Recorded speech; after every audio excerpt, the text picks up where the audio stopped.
खेसारी के साथ मनोज तिवारी दिखे। जिस तरीके से बताया गया था कि पवन खेसारी के खिलाफ है मनोज तिवारी, उस तरीका के बाद इलेक्शन के बाद पहली बार खेसारी के साथ मनोज तिवारी दिखे। खेसारी लाल के घर के गृह प्रवेश था और उस पर मनोज तिवारी उपस्थित थे। वहां पर मनोज तिवारी का बहुत भव्य स्वागत भी हुआ और मनोज तिवारी खेसारी के घर और खेसारी के ऑफिस पर भी पहुंचे।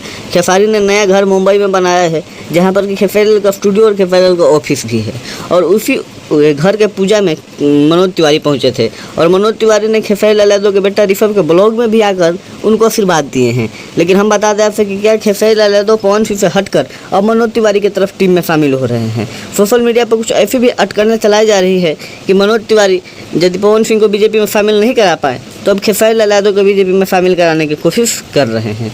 लेकिन हम आपसे बता दें कि बीजेपी में अभी खेसारी लाल यादव का जाने का कोई मूड नहीं है, क्योंकि खेसारी लाल यादव अभी अपने कलाकारी में और अपने संगीत में एकदम रुचि रखे हुए हैं और खेसारी लाल यादव अभी राजनीति में नहीं जाएंगे।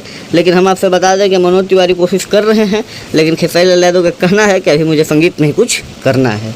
और देखिए मनोज तिवारी क्या कर रहे हैं। और खेसारी लाल और मनोज तिवारी की नज़दीकियाँ शुरू से ही देखी गई है, तो इसलिए कोई राजनीतिक मुद्दा पर हम गठन नहीं कर सकते हैं बातों की, क्योंकि खेसारी लाल यादव और मनोज तिवारी के बड़े भाई और छोटे भाई के रिलेशन है। वहीं मनोज तिवारी हैं जिनके घर में खेसारी लाल यादव रहकर अपना स्ट्रगल किया था, लेकिन आज मुंबई में खेसारी लाल यादव खुद का घर बनाकर और उसी मनोज तिवारी को उद्घाटन के लिए बुलाए। तो सच में प्रेरणादायक चीज़ है।